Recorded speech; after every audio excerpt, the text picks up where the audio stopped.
you ready? That looks pretty good.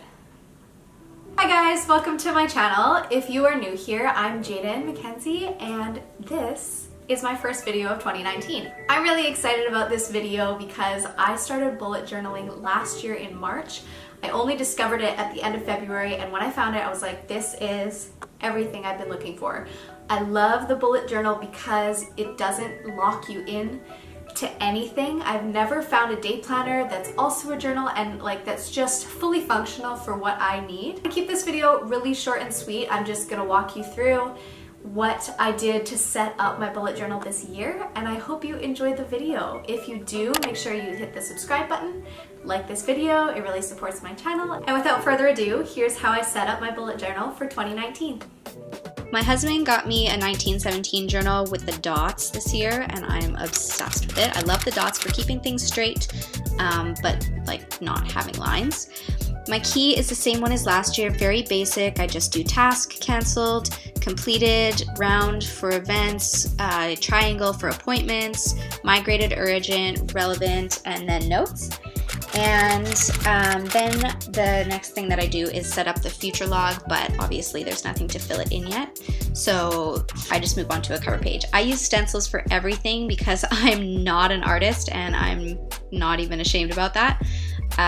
There's so many extravagant, beautiful works of art for cover pages and just all the way through different bullet journals, but I try and keep it simple, minimal, and just things that I can actually do. So I put a motivational quote for the year, and then just the basic ass hello 2019. Kept it really simple but clean.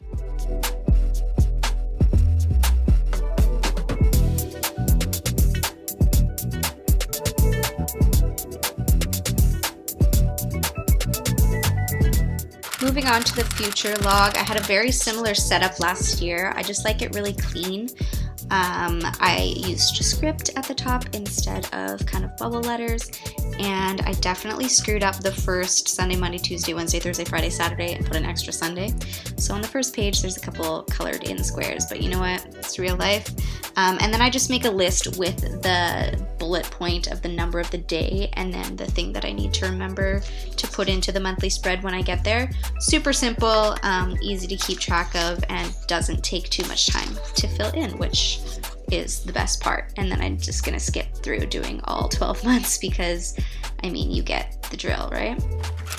Then I put a goals page. Now I did fill this in later with different categories like financial, educational, physical health, mental health, business, spiritual, recreational, relational, that kind of thing.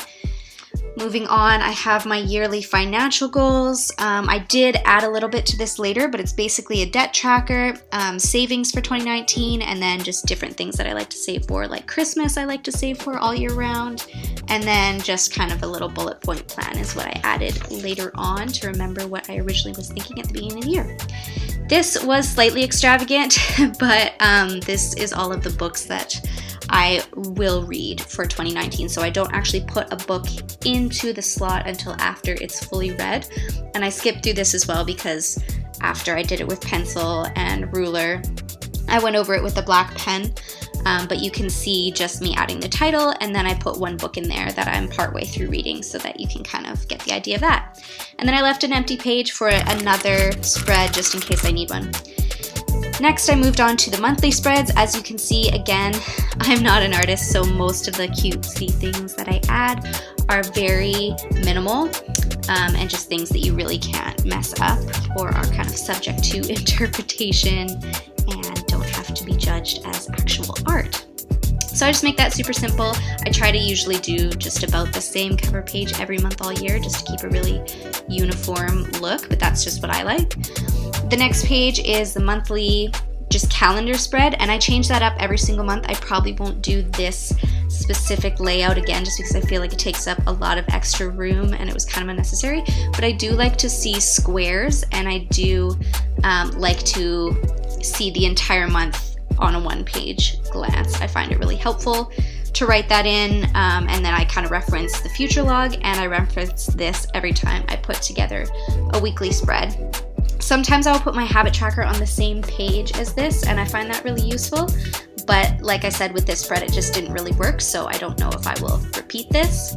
The next page is my habit tracker. This one I wanted to keep super minimal, and the plan is to simply put dots in the rows of things that I am tracking, as opposed to filling in full squares. I think it's gonna look really cute and minimal.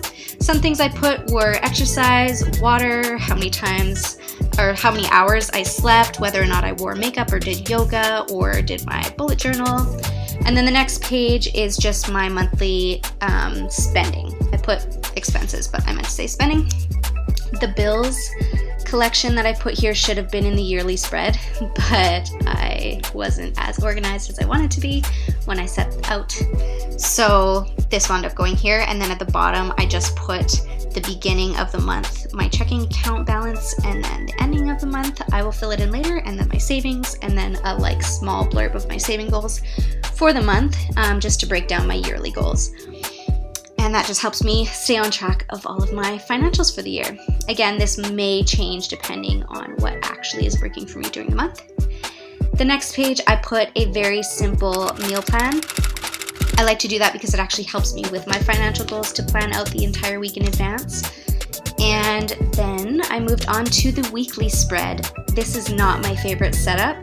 I thought it would be really clean and minimal, but I prefer a column setup, so that's probably what I will go back to.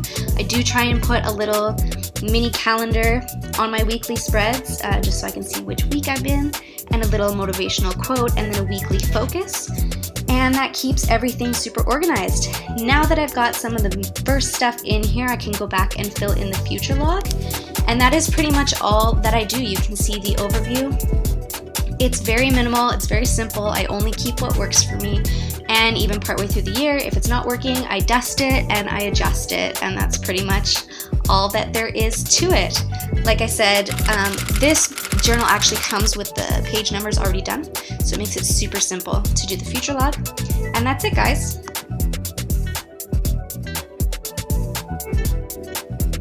That's it for this video. If you are a bullet journaler, let me know what your favorite spread or collection is for 2019. I would love to know.